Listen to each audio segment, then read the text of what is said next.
साथियों नमस्कार। स्वागत है आपका आपके अपने चैनल हमारी अपनी हिंदी पर। साथियों, पिछले वीडियो में हमने आदिकाल की युगीन परिस्थितियों पर संक्षेप में चर्चा की थी। आज हम आदिकाल की साहित्यिक प्रवृत्तियों पर चर्चा करते हैं। तो साथियों, हम ज़्यादा आपका समय नष्ट न करते हुए सीधा प्रकरण से आपको जोड़ते हैं। आइए हम देखिए, हमने आदिकाल की जो साहित्यिक परिस्थितियाँ थी उनको हमने 10 बिंदुओं में पॉइंट कर लिया है, नोट कर लिया है। इन पर हम तेजी से चर्चा कर लेते हैं। ठीक है साथियों, यह महत्वपूर्ण है। आपके यूजीसी नेट, असिस्टेंट प्रोफेसर और टीजीटी पीजीटी इन सभी परीक्षाओं प्रवृत्तियों से प्रश्न पूछा जाता है, ये आप जान लीजिएगा। तो इसलिए यह परीक्षा की दृष्टि से उपयोगी है, इसको आप ध्यान से देखिएगा। आइए हम प्रकरण से जुड़ते हैं। साथियों, आदिकालीन साहित्य की पहली प्रवृत्ति क्या थी, इसको आप देखिए। आश्रयदाता राजाओं की प्रशंसा। आश्रयदाता राजाओं की प्रशंसा। साथियों, आदिकालीन समाज में, आदिकालीन समय में प्रत्येक कवि किसी न किसी राज दरबार से जुड़ा रहता था। यानी वो दरबारी कवि होता था, जिसको आप चारण कवि कह सकते हैं। वो क्या करता था, दरबार में ही रहता था। दरबार ही उसका मतलब वो उसका स्थायी निवास रहता था राजा के दरबार में। तो वो उसका कार्य क्या होता था, वो आश्रयदाता राजाओं की प्रशंसा करता था। कवि कर्म कठिन था, क्योंकि यह ध्यान रखना होता था कि राजा खुश रहे, राजा की प्रशस्ति होती रहे, राजा की कृपा बनी रहे। इसलिए क्या करता था वो, अतिशयोक्ति या अतियुक्त मतलब एकदम अतिशयोक्ति, बढ़ा चढ़ा के राजा के गुणों का, राजा की वीरता का अतिशयोक्त पूर्ण वर्णन करता था। एकदम बढ़ा चढ़ा के दैवीय चरित्रों से तुलना कर देना। इसके लिए क्या था भाई, उसका लोभ क्या था, उसका लोभ यह था कि भाई हम राजा को खुश रखें, जिससे वह हमें स्वर्ण मुद्राएं पुरस्कार दें, स्वर्ण मुद्राएं दें। उसके बाद एक चीज और रहता था कि अगर उनकी काव्य रचना से, उनकी प्रशस्ति से, उनके यशोगान से राजा नहीं खुश हुआ तो निश्चित रूप से प्रतियोगिता तो तब भी थी ना, वो राजा किसी दूसरे कवि को उसकी जगह हटा के रख लेगा। तो यह भी था कि अपनी नौकरी को भी सुरक्षित रखना है। तो वो क्या करता था, उनका एक मतलब यह था कि स्वर्ण मुद्रा या पुरस्कार जो है, स्वर्ण मुद्रा पुरस्कार प्राप्त करना प्लस दरबार में अपना अस्थायित्व बनाए रखना, यह भी एक उद्देश्य होता था। और इसके चक्कर में क्या होता था, उनका जो काव्य था, उनका जो यशोगान था, वो हो जाता था सत्यता से बहुत दूर, सत्यता से परे हो जाता था। और राजाओं की प्रशंसा की गुणगान के चक्कर में क्या होता था, काव्य जो है वो राजा क्या होते थे, राजा अपने राज्य के बारे में, अपने राज्य के बारे में ही सोचते रहते थे। इससे क्या होता था, एक जो महत्वपूर्ण बिंदु है कि वो राष्ट्रीयता की भावना का अभाव देखने में मिलता था। राष्ट्रीयता की भावना का अभाव हो जाता था। ठीक है ना, राष्ट्रीयता की भावना का अभाव। कवि जो है उसका मुख्य उद्देश्य यही रहता था कि राजा जो है वो प्रसन्न रहे। अच्छा, कवि एक चीज और रहता था कि भाई राजा को प्रसन्न रखने के साथ साथ कवि का अनेक दायित्व था। वह उनमें उत्साह का संचार करना, उनके अंदर ओज बनाए रखना, ये सब भी कवि का काम था। तो निश्चित रूप से दैवीय चरित्रों से भी इन्होंने कई बार राजाओं की तुलना की, तो जिससे ये लगता था कि ये सत्यता से या यथार्थ से काफी दूर है, ये चारण का ही मुख्य रूप से काम कर रहे हैं। तो आपने पहला बिंदु देखा, ये हम दूसरे बिंदु की ओर साथियों बढ़ते हैं। युद्धों का सजीव वर्णन। युद्धों का सजीव वर्णन, अब इसको आप देखिए। क्योंकि आदिकाल में हमने कहा ना कि कवि क्या होता था, राजा के दरबार में रहता था। तो ऐसा नहीं है कि दरबार में रहेगा केवल कविताएं सुनाएगा।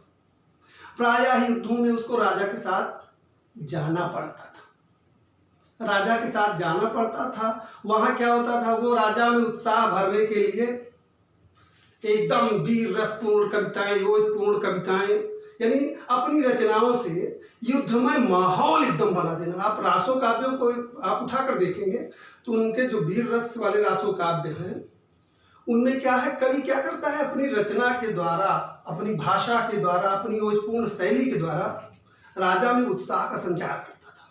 युद्ध का वो, युद्धों को सजीव वो देखता था, और जब वो देखता था तो निश्चित रूप से उसका वो सजीव वर्णन करेगा।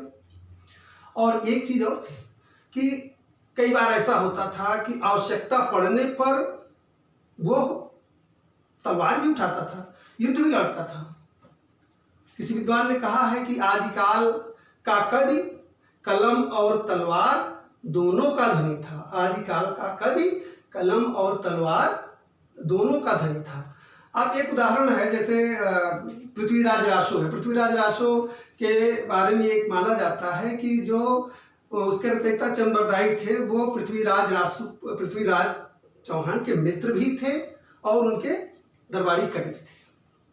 जब मोहम्मद गोरी, रासो के अनुसार है, ये ऐतिहासिकता इसकी हम प्रमाणित करने की बात नहीं करते, लेकिन रासो के अनुसार, पृथ्वीराज रासो के अनुसार, जब मोहम्मद गोरी ने पृथ्वीराज चौहान को बंधक बना लिया तो चंद्रबरदाई ने अपनी अधूरी पुस्तक पृथ्वीराज रासो को अपने पुत्र जल्हड़ को दे दिया कि आप इसका अधूरा काम पूरा करिए, और वह युद्ध क्षेत्र में चले गए। उसके बारे में एक बहुत बढ़िया साथियों कथन है, उसको आप लोग जो है कोट कर लीजिएगा कि पुस्तक जल्हड़ हाथ दे चली गज्जन नृप काज। ये प्रायः इस तरह से ये पूछा भी जाता है। तो पृथ्वीराज रासो को किसने पूरा किया ये भी पूछा जाता है। पृथ्वीराज रासो को उनके पुत्र जल्हड़ ने पूरा किया था। तो कवि चूंकि युद्धों से सीधा जुड़े रहते थे, इसलिए वह युद्धों का एकदम सजीव वर्णन करते थे। ठीक है ना साथियों। तो अगला बिंदु आइए हम देखते हैं आपका जनजीवन के चित्रण का भाव। दरबारी कवि क्या करता था, राजा की प्रशस्ति करता था, उसके बाद नक्सिक वर्णन, राजा के मनोरंजन के नक्सिक वर्णन करना, सौंदर्य वर्णन करना, श्रृंगारी रचनाएं करना। तो रासों की रचनाएं, श्रृंगारी रचनाएं, यह करने में कहीं ना कहीं वो अपने जो एक सामाजिक जिम्मेदारी थी, समाज की दशा दिशा, समाज की कठिनाइयाँ परेशानियाँ, दुर्वताएं, वो कवि की रचना का विषय कभी नहीं रही। तो निश्चित रूप से एक चीज ये रहा कि वो जनजीवन के चित्रण से कवि दूर हो गया। अगला बिंदु है साथियों रासो ग्रंथों की प्रधानता। रासो ग्रंथों, उसमें रासो ग्रंथ दो तरह के लिखे गए। एक तो रासो ग्रंथ थे जो वीर रस प्रधान थे, जैसे आपका पृथ्वीराज रासो। पृथ्वीराज रासो जो है वीर रस प्रधान था, लेकिन उसके साथ साथ क्या था आपका बीसल देव रासो। बीसल देव रासो ये क्या था, ये आपका श्रृंगारी रचना थी। तो अधिकतर जो ग्रंथ लिखे गए वो उनमें प्रधानता, मतलब लिखे तो गए, आप समझिए कि लौकिक साहित्य भी लिखा गया, उपदेश धार्मिक साहित्य भी लिखा गया, उपदेश की भी पुस्तकें लिखी गई, लेकिन मुख्य रूप से क्या थी, रासो ग्रंथों की प्रधानता थी। अच्छा, प्रबंध और मुक्तक रचनाएं। प्रबंध शैली में, जैसे पृथ्वीराज रासो क्या है वो प्रबंध शैली में लिखा गया, और मुक्तक जैसे विशल देव रासो मुक्तक शैली में लिखा गया है। लौकिक रचनाएं तमाम मुक्तक शैली में लिखी गई हैं। तो रचनाओं की दो समानांतर शैलियां, प्रबंध और मुक्तक, दोनों उस समय चल रही थी। उसके बाद साथियों आप आइए अगला बिंदु देखते हैं, वीर और श्रृंगार रस की प्रधानता। वीर और श्रृंगार रस की प्रधानता, दो ही मुख्य रस उस समय थे, वीर रस और श्रृंगार रस। साथियों जैसे राजा की प्रशंसा करना है तो निश्चित रूप से नहीं वीर रस में ही वर्णन करना होगा ना। राजा की प्रशंसा आप शांत रस में करेंगे तो उसमें उत्साह का संचार तो नहीं होगा ना। तो राजा की प्रशंसा के लिए गर्भोक्तियां, अत्युक्तियां, अतिशयोक्तिपूर्ण बातें, जैसे आपको एक मैं उदाहरण देना चाहूंगा, परमाल रासो के एक बहुत बढ़िया आपको मैं छंद बताऊं कि 12 बरस लो कुकुर जिये और 16 लो जिये सियार, बरिस 18 क्षत्रिय जीवे, आगे जीवन को धिक्कार। तो राजाओं ने क्षत्रियों में उत्साह का संचार करने के लिए वीर रस की रचनाएं प्रमुख रूप से पर्याप्त। जैसे रासो काव्य जो था, रासो काव्य आपका वीर रस में रासो काव्य बिल्कुल। अच्छा, ये आपका जो श्रृंगारी है, रासो काव्य श्रृंगारी भी, जैसे विशल देव रासो क्या है, वो श्रृंगारी भी है। सॉरी, श्रृंगार जो है, श्रृंगार रस भी आपको रासो काव्य में, कुछ रासो काव्य में देखने को मिलता है।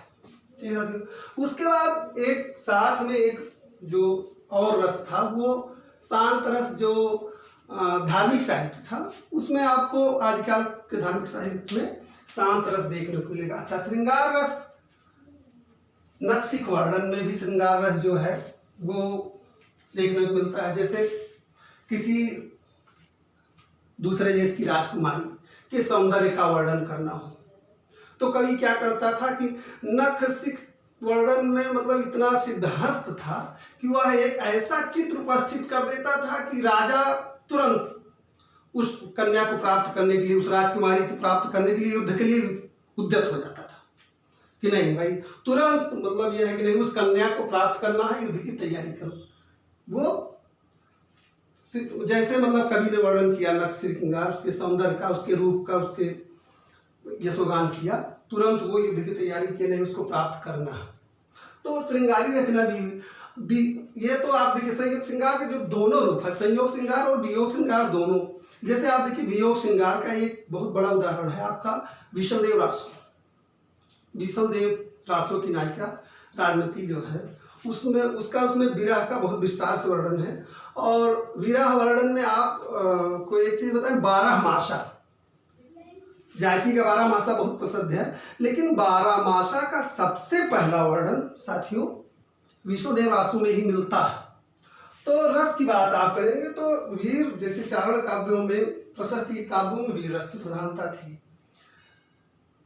श्रृंगारी काव्य भी जैसे विद्यापति की पदावली है आपकी, कीर्तिलता, कुछ रासो काव्य हैं जो श्रृंगारी थे। बाकी है एक रस और था शांत रस भी, लेकिन उसकी महत्ता उतनी नहीं थी जैसे आपका लौकिक साहित्य तमाम शांत रस में था और धार्मिक साहित्य जो है शांत रस में था। तो साथियों हमने रस पर चर्चा कर ली। अब एक बिंदु आपका है कि इनके साहित्य में ऐतिहासिकता का अभाव था। ऐतिहासिकता का अभाव, जैसे राजाओं की अतिशयोक्तिपूर्ण प्रशंसा, अतिशयोक्तिपूर्ण प्रशंसा करने में कई बार ये सही घटना, सही वस्तु से छेड़खानी कर देते थे। अच्छा, कई ऐसी रचनाएं जो है बाद में खोजों से पता चला जिनमें तिथियां, सन, संवत वो क्या है, इतिहास से मेल नहीं खाते। जैसे रासों में ही आप देख लीजिए, पृथ्वीराज के जन्म का जो समय दिखाया गया है वो इतिहास सम्मत नहीं है। कैमास बद्ध एक प्रसंग बहुत प्रसिद्ध रासों का, पृथ्वीराज रासों का प्रसंग है। कैमास बद्ध जो है वो भी इतिहास से कहीं मेल नहीं खाता। तो ऐतिहासिकता का कहीं ना कहीं अभाव रहा, काल्पनिकता की बहुत ज्यादा, काल्पनिकता की अधिकता थी, तो ऐतिहासिकता इनकी संदिग्ध रही। अब एक अगला बिंदु है महत्वपूर्ण है, वो भाषा। भाषा पर आइए हम थोड़ा सा यहां चर्चा करते हैं कि उस समय वीरगाथा काल या आदिकाल की भाषा क्या थी। साथियों उस समय जो वीर रस प्रधान रचनाएं थी, वीर रस प्रधान रचनाएं, उनकी भाषा थी डिंगल। क्या थी? डिंगल थे। अब डिंगल के बारे में आप जान लीजिए, डिंगल क्या है, नाम इसका क्या है डिंगल, और इसके नाम से आप जान लीजिए कि डींग, हाँकने वाली भाषा। यद्यपि ये उचित शब्द नहीं है, लेकिन ये है, आप समझ लीजिए डिंगल भाषा वह थी जिसमें वीरतापूर्ण रचित वीर रस का काव्य रचा गया, रासो काव्य रचे गए। डिंगल राजस्थानी और अपभ्रंश मिश्रित भाषा थी। इसमें क्या था, वीर रस के काव्य डिंगल में आकर रचे गए। डिंगल भाषा में एक चीज और था कि टा वर्ग के वर्णों की बहुलता। डिंगल भाषा में क्या था, टा वर्ग, क्योंकि जब बात को वीररस में कहना है, बढ़ा चढ़ा कर कहना है, तो निश्चित रूप से भाषा इस तरह की हो जिससे ओज का संचार हो सके, उत्साह का संचार हो सके। ठीक है साथियों, तो डिंगल भाषा में क्या रचे गए, वीर रस के जो रासो काव्य थे आपके, वो डिंगल भाषा में रचे गए। ठीक है साथियों, रासो काव्य जो वीर रस के थे वो डिंगल में रचे गए। अब एक भाषा उसके समानांतर चल रही थी, पिंगल। पिंगल क्या थी, जैसे इस डिंगल भाषा में क्या था, ये थोड़ा सा कर्कश थी। टा वर्ग बहुला होने के कारण इसका उच्चारण जो है वो वीररस के लिए तो उचित था, लेकिन अभी श्रृंगारी वर्णन करना हो इस भाषा में तो निश्चित रूप से वह भाव ही नहीं आ पाएगा। पिंगल क्या थी, ये ब्रज भाषा मिश्रित जो आपकी राजस्थानी थी वो पिंगल थी। इसमें भी रासों काव्य रचे गए, लेकिन वीर रस वाले रासों काव्य इसमें नहीं रचे गए। उसके बाद साथियों आपका एक भाषा, आप ये तो था जो आपके पश्चिमी क्षेत्र की भाषा थी, पश्चिमी क्षेत्र के साहित्य की भाषा थी। उसके साथ आप देखिए एक भाषा, जैसे आप देखिए विद्यापति की पदावली है, विद्यापति पदावली और कीर्तिलता है, इनकी भाषा साथियों थी अपभ्रंश मिश्रित मैथिल। अपभ्रंश प्लस मैथिली जो है, मैथिली भाषा उसका मिश्रण था। उसके साथ एक और भाषा प्रचलन थी, वो थी खड़ी बोली मिश्रित देश भाषा। खड़ी बोली मिश्रित देश भाषा जो है उसको जब आप खुसरों की पहेलियां देखिए, मुकरियां देखिए, दो शकुने देखिए, तो उसमें लगता है कि खड़ी बोली मिश्रित है, और खड़ी मिश्रित वो भी क्या है, परिष्कृत प्रमाणित नहीं है। तो खड़ी बोली और ये देश भाषा का उसमें मिश्रण दिखता है। तो ये हमने देख लिया कि आदिकाल की भाषा का क्या स्वरूप था। अब आइए हम देखते हैं आदिकाल के साहित्य की अलंकार योजना। साथियों, चूंकि रासो काव्य में अधिकतर क्या हुआ था, वीर रस में वर्णन हुआ था। वीर रस के वर्णन में अतिशयोक्तिपूर्ण उक्तियां ज्यादा थी। तो साथियों क्या होगा कि अधिकतर रासक काव्य जो रासो काव्य थे उनमें क्या हुआ, उनमें अतिशयोक्ति अलंकार की प्रधानता थी। किस प्रधान की अलंकार की, अतिशयोक्ति अलंकार की प्रधानता थी। उसके साथ आपके आदिकाल के साहित्य में तीन अलंकार आपको देखने को मिलेंगे, उपमा, रूपक और उत्प्रेक्षा। ठीक है साथियों, उपमा, रूपक और उत्प्रेक्षा भी उस समय जो है देखने को मिलती थी। अब साथियों आइए हम देखते हैं इनके छंद को। छंद, अनेक छंद उस समय प्रचलित थे, जैसे छप्पय, उसके बाद तोटक, तोमर। ठीक है सर, ये अनेक छंद उस समय प्रचलित थे। पृथ्वीराज रासो के रचयिता चंद्रदाई को यह माना जाता था कि वो छप्पय के बहुत बड़े कवि थे, छप्पय में सिद्धहस्त थे।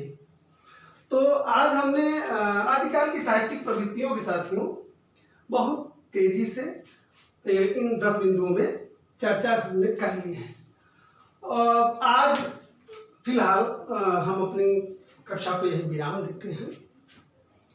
साथियों अगली कक्षा में हम आदिकाल का विभिन्न विद्वानों द्वारा जो नाम दिया गया है उस पर चर्चा करेंगे।